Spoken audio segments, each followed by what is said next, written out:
Llamamos Quinquecento al periodo del Renacimiento italiano, en el cual el centro cultural se va a desplazar desde Florencia hasta Roma. La muerte de los Medici y la aparición de papas muy interesados por el arte y por la cultura va a hacer que este renacimiento que había nacido de manera tan maravillosa en Florencia se traslade a Roma. Es decir, que muere Lorenzo Magnífico y aparecen dos papas, como decíamos, Julio II de la Rovere y León X Medici. Ambos papas, Julio II de la Rovere y León X Medici, son, como ya hemos dicho, hombres que aman la cultura y aman el arte. Va a haber un edificio fundamental en todo el Quinquecento, en toda la arquitectura del Quinquecento, que es a lo que hoy nos vamos a referir, que va a ser la Basílica de San Pedro, con sus distintos proyectos y con sus distintas realizaciones. En esta época hay arquitectos tan importantes como Miguel Ángel, Rafael de Sancio, Bramante o Palladio, y darán de manera a veces no muy fácil de distinguir origen al manierismo. Se busca ya no el clasicismo, sino lo que se busca es la innovación.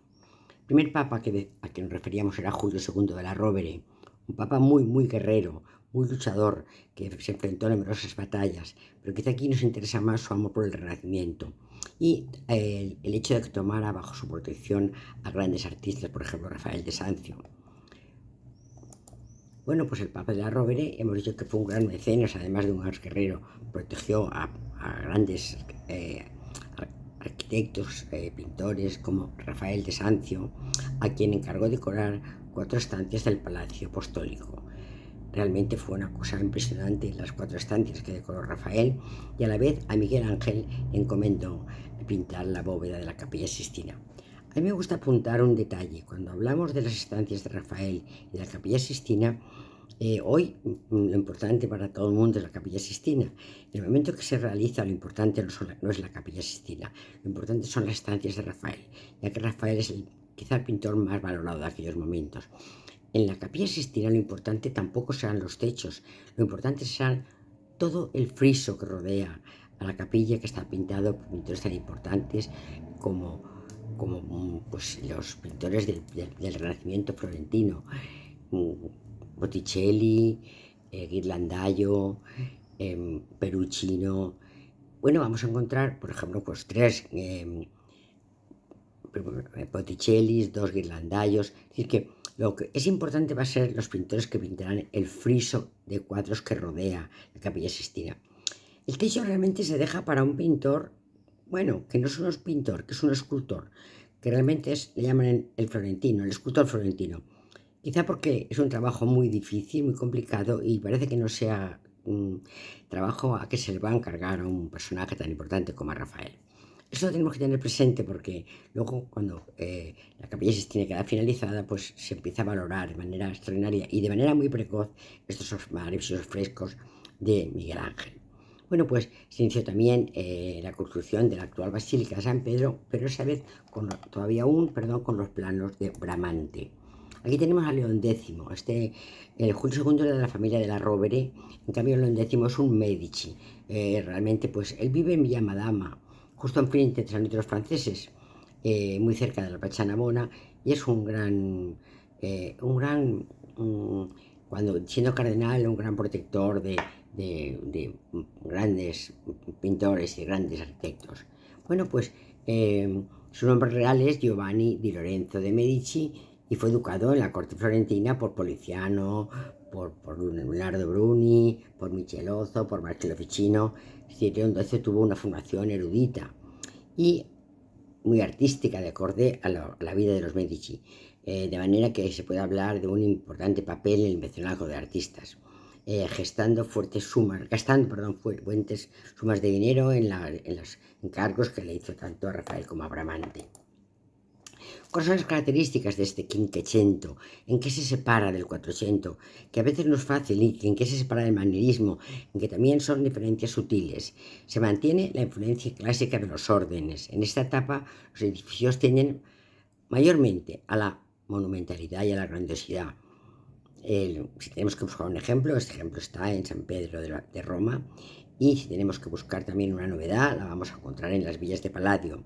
Es decir, y si debemos encontrar desde el punto de vista de la técnica una novedad, va a ser la aparición del orden gigante de Miguel Ángel.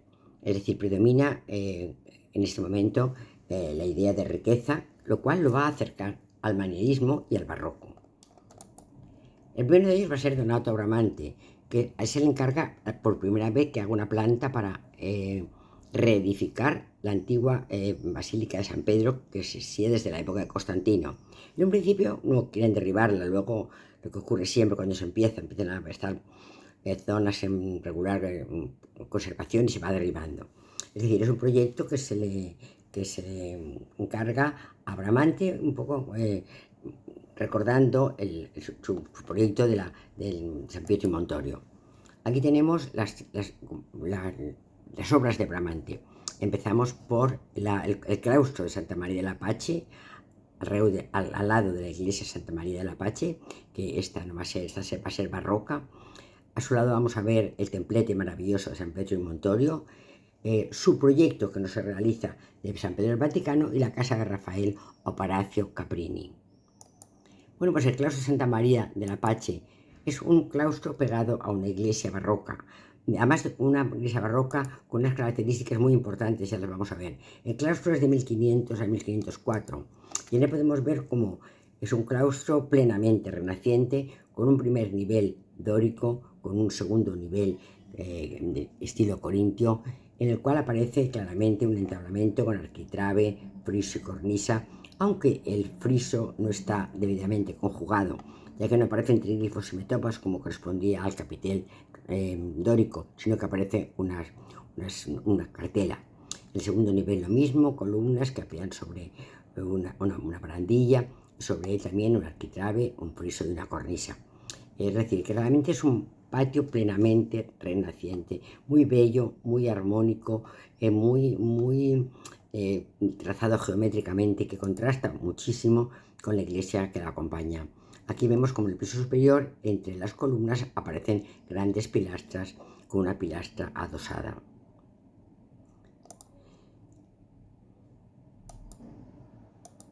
Bueno, digo que el claustro se entra por aquí y está acompañando una iglesia que es la iglesia de Santa María del Apache de Pietro de la Cortona. Es una iglesia barroca, rehecha en el 1656 a 1667. Lo maravilloso de esta pequeña iglesia es que se encuentra justo detrás de la Plaza Navona, pero en un lugar que parece imposible que pueda haber. Es decir, que es un maravilloso juego de perspectivas. A mí creo que Bramante hizo el claustro y Piero de la Cortona se va a inspirar en el templete de Bramante de San Pietro y Montorio para realizar esa entrada majestuosa a la iglesia Santa María del Apache. Y la vemos desde la plaza, el piso superior con el arquitrabe, el friso cornisa, otra vez con el arquitrabe, el friso partido, la cornisa partida, como bien corresponde al estilo barroco. Otra vez tenemos aquí otra visión de la cornisa quebrada, como corresponde al barroco. Bueno, nos trasladamos a la colina de Gianicolo. Es una de las colinas que no pertenece a las 7 colinas de Roma. Esta está al lado del Vaticano. Y en ella hay una estatua dedicada a Giuseppe Garibaldi, aquel que fue agente importante en la reunificación italiana de 1870. Bueno, pues Giuseppe Garibaldi corona la colina de Gianicolo y tiene una bellísima vista sobre Roma. Aquí vemos el castillo de Sant'Angelo, es decir, que aquí vemos el Palacio de Justicia, aquí está el Tíber, esto es la entrada al Vaticano, la entrada de la Via della Conciliazione. Es una bellísima vista de Roma. De noche la vista también se hace maravillosa desde el Gianicolo. Bueno, y entramos ya directamente a un recinto que hay al lado del Gianicolo, que se llama San Pietro y Montorio. Como ya hemos dicho bastantes veces, este lugar es un lugar de posesión española. Es decir, que cualquier cosa que ocurra aquí, la jurisdicción española es la que va a prevalecer. Es una iglesia en la cual Miguel Ángel ha tenido bastante cometido, que se va a encargar por los reyes católicos para conmemorar la muerte de San Pedro en la colina. San Pedro muere aquí y es trasladado luego a la Basílica de San Pedro, donde hasta hoy sigue enterrado. la iglesia vemos la entrada, que es muy austera, y al lado está el convento donde está el templete de Bramante. Bueno, por dentro de la iglesia, con diseño de Miguel Ángel, tiene este bellísimo ábside, con este altar entre dos columnas jónicas, con un entablamento. Aquí vemos unas hornacinas, con un techo en forma de tímpano, una cúpula ochavada, sin linterna, con un tambor, todo decorado ya del estilo ya del Renacimiento romano. Esta es el plano de la cúpula que corona el ábside de la iglesia de San Petro y Montorio, obra de Miguel Ángel. Aquí vemos la iglesia, está así decorada porque es una iglesia que se utiliza mucho para bodas en la ciudad de Roma. Bueno, nada más entrar a mano derecha vemos esta maravillosa flagelación de Sebastiano del Piombo. A mí me gustó mucho porque Sebastiano del Piombo, ya sabéis que tiene mucha relación con el arte valenciano. Fue el artista que copió el padre de Juan de Juanes, Macip, y fue el que introdujo realmente parte del Renacimiento en la ciudad de Valencia a través de las imágenes que de Sebastiano del Piombo poseía el embajador Vic. Otra imagen también muy bella de esta iglesia es un entierro de Cristo de Dirk van Baburen. Dirk van Baburen es uno de los carvachistas de Utrecht, aquellos que visitaron Roma después de que muriera Caravaggio, pero supieron copiar el arte de Caravaggio y trasladarlo a la parte de Holanda, y formaron un conjunto de 3 pintores llamados los caravaggistas de Utrecht. Este es uno de ellos, Dirk van Baburen. Bueno, pues al lado está el templete de San Petro y Montorio, que podemos decir que es la primera manifestación romana del Renacimiento en manos en manos del arquitecto. Está considerado uno de los edificios más armoniosos del Renacimiento y es un edificio de propiedad española. Ya hemos dicho que está en lugares españoles. Bramante lo hace por encargo de los Reyes Católicos, y además en la pared hay una placa que señala muy bien que cuando se restaura, Juan Carlos y doña Sofía pues son los que lo restauran. A pesar de su tamaño, cumple con todas las proporciones de simetría de las construcciones del Renacimiento. Es una rotonda, un templo pues como un martirio períptero, es decir, rodeado de columnas, con unas de estilo dórico, con un entablamento bien conjugado, con triglifos y metofas, una barandilla con balustrada de doble panza, en la parte superior un gran tambor coronado por una cúpula con linterna. Aquí decía que había un cartel, aquí lo tenemos, donde dice que los Reyes Católicos son los que que los Reyes de España son los que tienen la obligación de mantener este templete en las condiciones adecuadas. Es decir, el templete, vemos la parte superior, desde dentro vemos la forma de la cúpula, una cúpula ochavada, sin linterna, con un gran tambor. También por dentro mantiene el estilo dórico con la conjugación correcta de triglifos y metopas. Bueno, ya decimos que Bramante es el primero que se encarga de los primeros planos de la Basílica de San Pedro, se le van a encargar a él. Se inició el 18 de abril de 1506 según un proyecto de Bramante para Julio II. En un principio decíamos que había dudas, pero se mandó derribar la vieja iglesia que se remontaba a San Pedro y construir una nueva sobre ella. Se pretendía respetar la zona donde se encontraban las tumbas de los santos y de los papas. Finalmente, el trazado de la nueva basílica intentó conservar todos los restos que fueran posibles, aunque ya digo que muchos de ellos cayeron en la construcción. Aquí tenemos lo que había, cómo estaban las ruinas de la antigua basílica de Constantino para San Pedro, fundador de Roma. Este es el proyecto de Bramante, que es una cruz griega, en la cual aparece en el centro una cúpula, 4 bóvedas de cañón y 4 pequeñas más cúpulas conformando las 4 partes del proyecto en cruz griega. Bueno, pues esta cruz griega apea sobre 4 grandes pilares. Estos 4 grandes pilares van a ser muy importantes porque van a ser conservados por Miguel Ángel para elevar su nueva cúpula. Viéndose que moría, Bramante era mayor, iba a morir, y entonces le pasó el testigo del nuevo proyecto a Rafael de Sancio, que también pronto cambió la cruz latina por una cruz griega. Es decir, aquí tenemos el proyecto de Bramante, el proyecto de Rafael, aquí tendremos el proyecto de San Galo, aquí tendremos el proyecto de Miguel Ángel en cuanto a la cúpula. El resto, la gran nave central, fue un proyecto de Maderno. Es decir, que Rossellino hace una especie de reconstrucción del ábside, Bramante proyecta el primer edificio, Rafael el segundo, Antonello de San Galo el tercero, el cuarto de la cúpula, Miguel Ángel, imitando mucho el modelo de Bramante, y por último, ampliando el modelo de Miguel Ángel, va a hacerlo ya, va a hacerlo moderno, y luego añadirá Bernini los dos grandes brazos de columnas que conforman la plaza de San Pedro. Bueno, pues además de esto, Donato Bramante va a hacer un palacio, el Palacio Caprini. El Palacio Caprini es la casa donde Rafael vive. Y entonces Rafael lo había comprado en 1517 y vivió allí hasta su muerte. Aquí tenemos el Palacio Caprini, se encuentra muy cerca de la Ciudad del Vaticano, justo entre el Castillo de Sant'Angelo y la Ciudad del Vaticano. Es decir, que caminando hacia el Castillo de Sant'Angelo, si uno sabe dónde va, pasa por la puerta del Palacio Caprini. Como vemos, tiene dos niveles. El primer nivel es un almohadillado rústico, el segundo nivel está conformado con columnas pareadas de estilo dórico que encierran ventanales adintelados con un triángulo en forma de templete, en forma de tímpano, y en la parte superior muy bien conjugado los triglifos y las mitofas con el arquitrabe, el friso de triglifos y mitofas y la cornisa. Aquí lo vemos mejor. Bueno, el siguiente arquitecto que va a brillar en la Roma de 1500 y que va a participar en la realización de la gran basílica de San Pedro va a ser Miguel Ángel Buonarroti, que había nacido en Caprese en el año 1475. Fijaros bien en estas dos fechas. Miguel Ángel vive 90 años.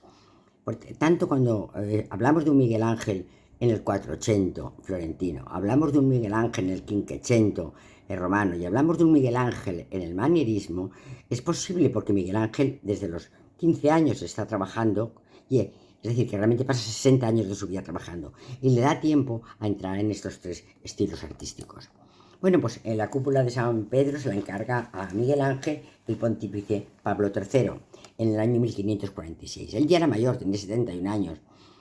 Muerto Pablo II, el encargo pasa a Julio II, que le dice que, bueno, que vaya, que se ocupe de realizar la cúpula, fundamentalmente la cúpula. Esta cúpula va a ser sobre los 4 pilares que había previsto Bramante en su primera traza, en la cual era una cruz griega.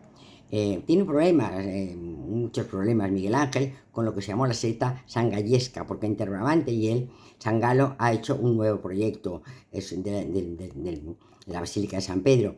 Los antiguos operarios de San Galo no están de acuerdo con las normas que da Miguel Ángel. Miguel Ángel va a ser una persona que tanto en la pintura de la Capilla Sixtina como tanto en la realización de su David en Florencia, tanto como su participación importantísima en la cúpula de San Pedro, va a tener enemigos siempre.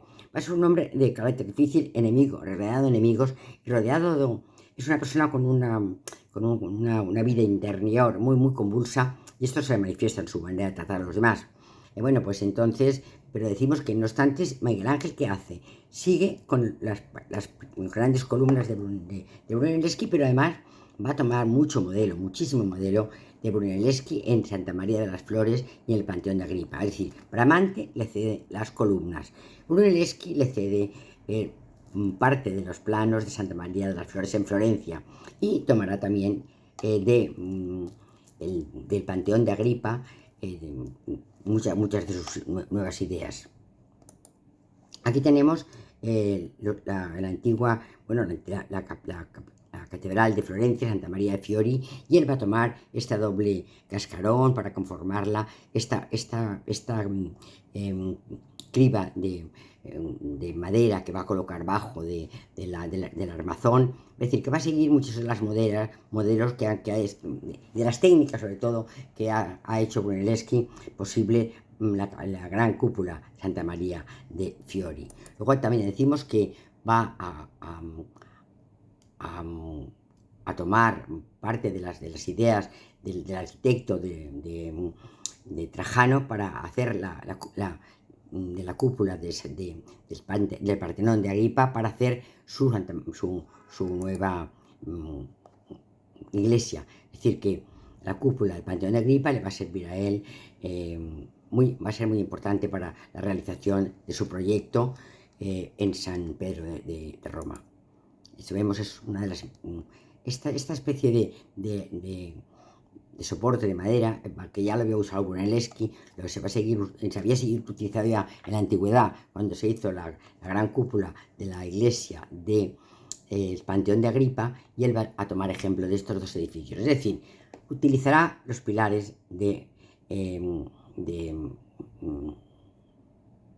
Bramante, utilizará el proyecto de Brunelleschi y se fijará en la realización de Panteón de Agripa, sobre todo de la cúpula, para realizar su cúpula en la iglesia de San Pedro de Roma.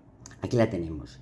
Es una cúpula, como vemos, ochavada, con linterna, con óculos en la plementería, que apea en un gran tambor dividido en dos partes, la parte de arriba con unas guirnaldas, la parte de abajo con un entablamento, con el arquitrabe, el friso y la cornisa, y con unos hornacinas que restan peso a este gran tambor. Es decir, que toda la estructura va a apear sobre 4 pilares, y estos 4 pilares van a sujetar este gran tambor, seguido por esa gran cúpula, que la hace igual que había hecho Brunelleschi, alargada para disminuir su peso, coronada por esta gran linterna.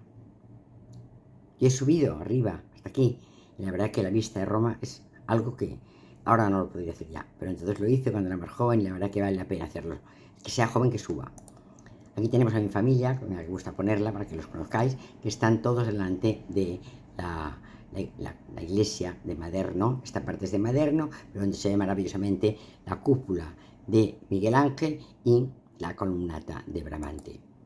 Aquí vemos la cúpula, la maravillosa cúpula que hemos dicho que tenía, era una cúpula con una serie de nervios decoradas en las enjutas por los 4 evangelistas, y en la base de cada uno de los gajos de la cúpula con apóstoles, con apóstoles y con padres santos, con profetas, y arriba el Dios Padre.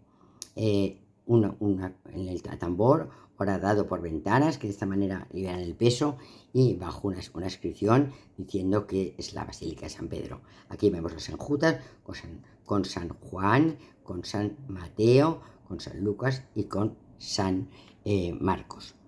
Es enclavado en un espacio con 4 grandes bóvedas de cañón, que sería lo que conformaría la planta primera de Bramante, que luego fue copiada por Miguel Ángel y además ampliada luego en época posterior por Maderno. La tenemos, el Padre Celestial, apóstoles y profetas, y en las enjutas los evangelistas. Aquí tenemos a San Mateo con el ángel. En las bóvedas de cañón que retoman la traza de Brunelleschi. Los distintos santos apóstoles, la linterna. Bueno, la decoración de la cúpula ya hemos dicho que se divide en 16 gallones totalmente simétricos, pintados, y tiene ventanales cuadrados para el exterior. Le dan luz y le quitan peso. En las pechinas está el tetramorfo, y en la parte inferior están los diferentes santos, estando el Dios Padre en la linterna. Esto es otro de mis niños y mis hijos, y al fondo Bernini, San Mateo. Bueno, pues también participó Miguel Ángel en la ejecución de la Porta Pía. Lo que hoy vemos no tiene ya mucho de Miguel Ángel, porque ha sido muchas veces restaurada, pero bueno, el proyecto inicial de Porta Pía fue una obra de Miguel Ángel.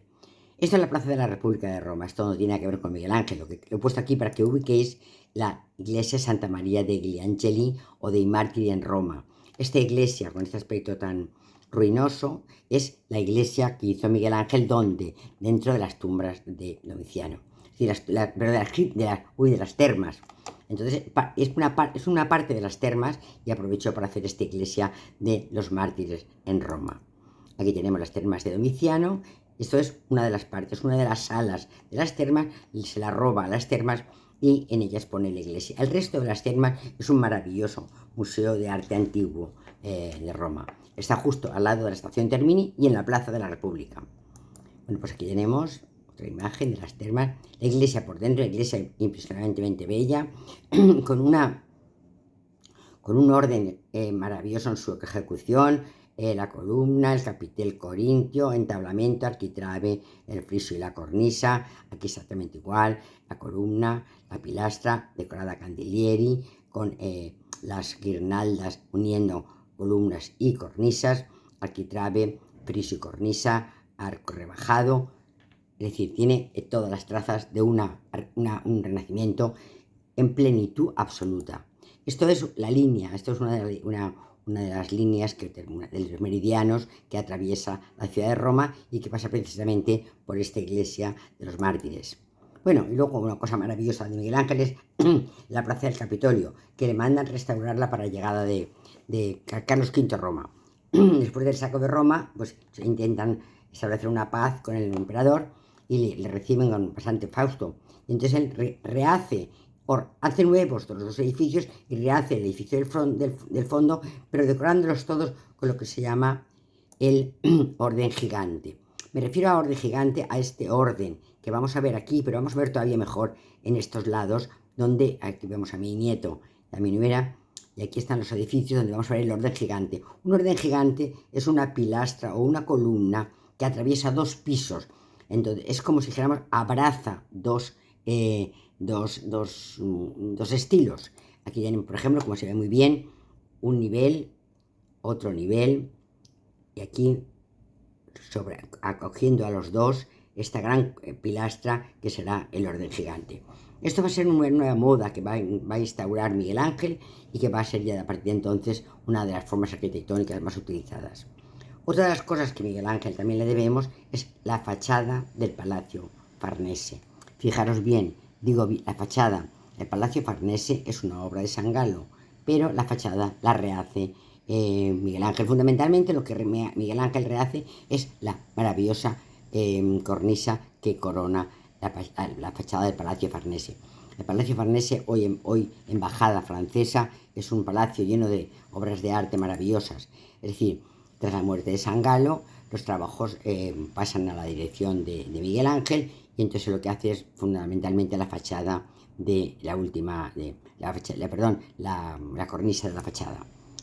Esto fue una figuración que hubo, se restauró el Palacio Farnese, se puso delante como una especie de decorado teatral para que viéramos cómo era por dentro el Palacio Farnese, una figuración de cómo era por dentro. No se puede entrar en el Palacio Farnese porque realmente pues es la embajada francesa. En él se encuentran unos maravillosos techos de Aníbal Carracci contando la mitología. Otra cosa maravillosa de Miguel Ángel se encuentra en Florencia, pero la podemos hablar de ella como una obra del Quinquecento, porque realmente es en esta época cuando se construye. Es la entrada a la escalera que nos permite entrar en la biblioteca de la iglesia de San Lorenzo de Florencia. Es una escalera que más es del Quinquecento, pero anuncia claramente el manierismo. Aquí tenemos la fachada, la planta de la iglesia de San Lorenzo con sus 3 naves, con su crucero, la sacristía vieja de Donatello. Aquí tenemos la sacristía nueva de Miguel Ángel, sacristía vieja de Donatello, sacristía nueva de Miguel Ángel, que ahora la vamos a estudiar. No se puede acceder directamente desde aquí, esto está cerrado, hay que acceder por fuera a la sacristía de Miguel Ángel. Esto es el claustro de la iglesia de San Lorenzo, y aquí tenemos la biblioteca de San Lorenzo, y esta es la escalera, el vestíbulo donde se encuentra la escalera de Miguel Ángel. Esto es un corte donde tenemos aquí también la escalera, la biblioteca, el recinto, el vestíbulo de la escalera y la biblioteca en sí.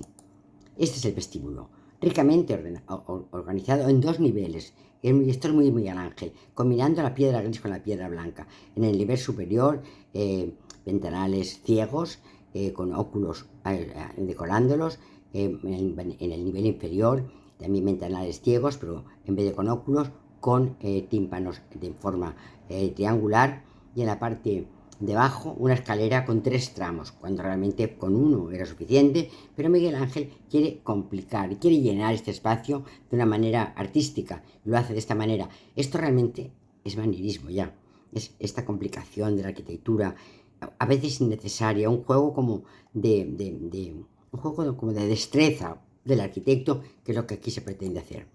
La escalera y 2 tramos más que también terminan en el descansillo que da cabida a la entrada de la biblioteca, que se encuentra en una puerta adintelada con 2 grandes columnas que la abrazan.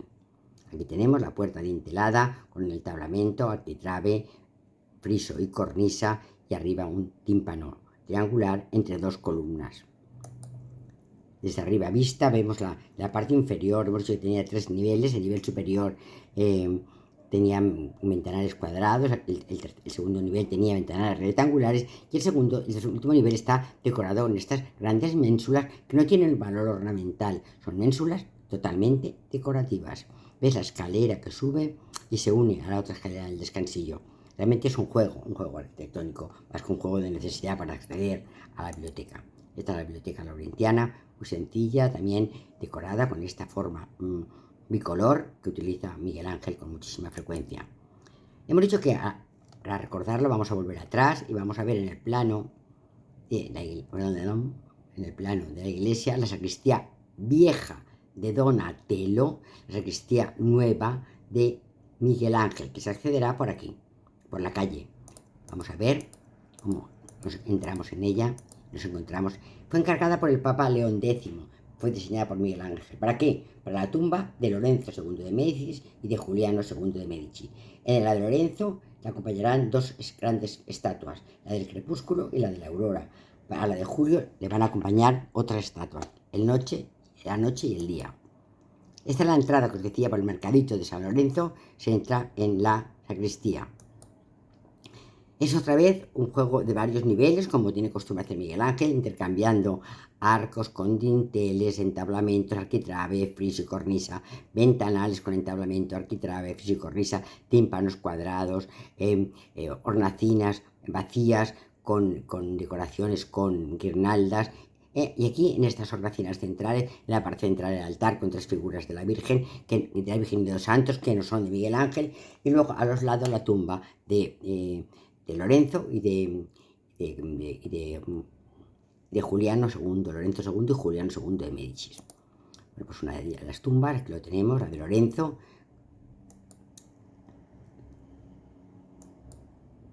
Esta es la tumba de Lorenzo, que es vestido de general, bajo de él la aurora y el crepúsculo le acompañan de manera... Esto ya realmente anuncia claramente la escultura del manierismo.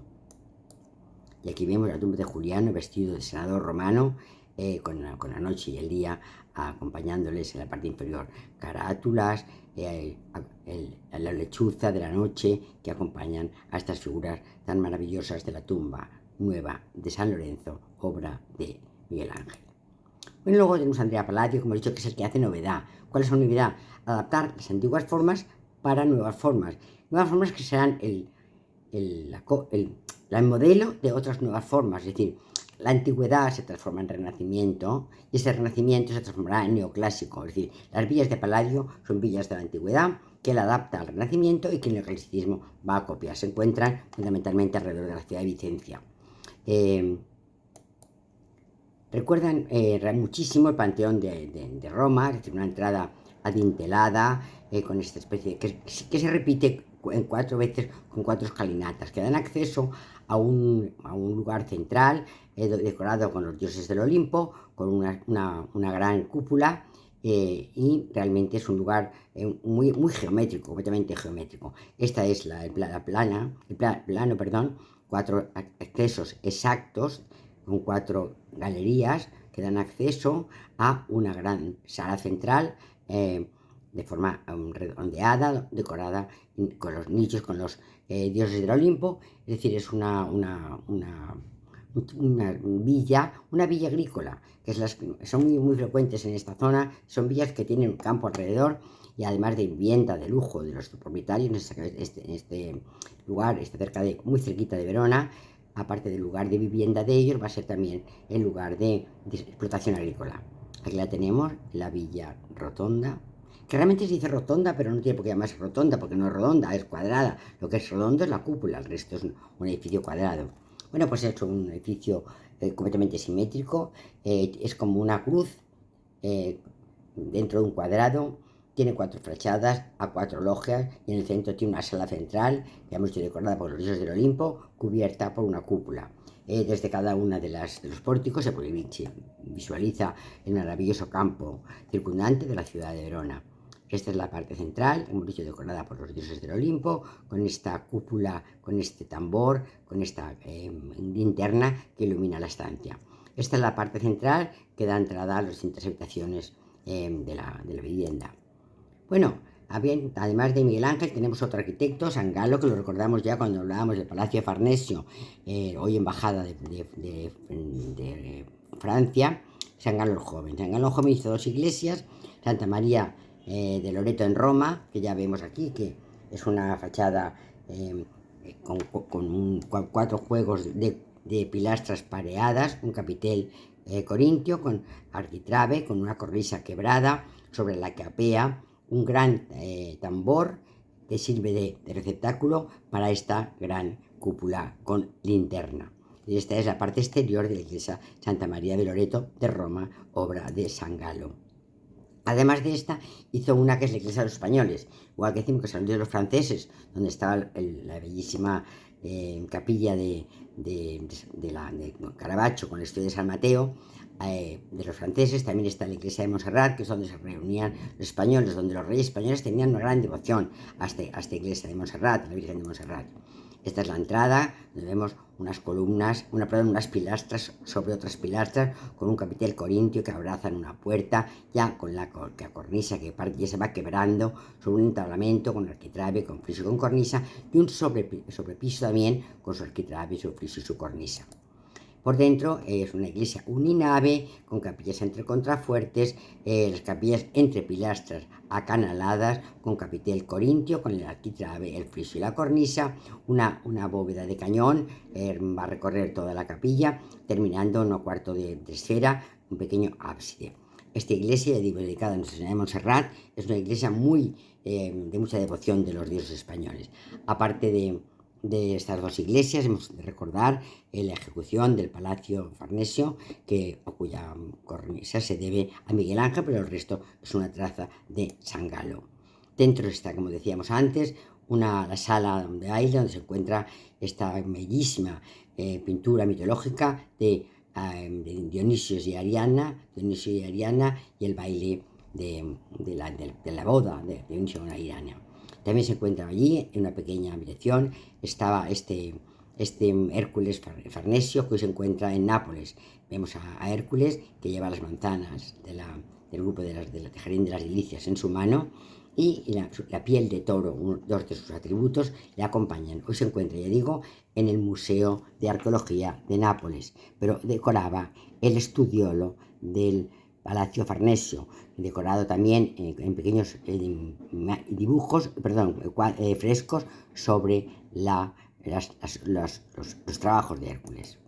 Esta es la parte posterior del Palacio Farnesio, que daba, como un puente, se unía a la iglesia, y detrás un bello jardín, y esta parte, que hoy está tan construida, estaba rodeada de bellas huertas y de bellos jardines.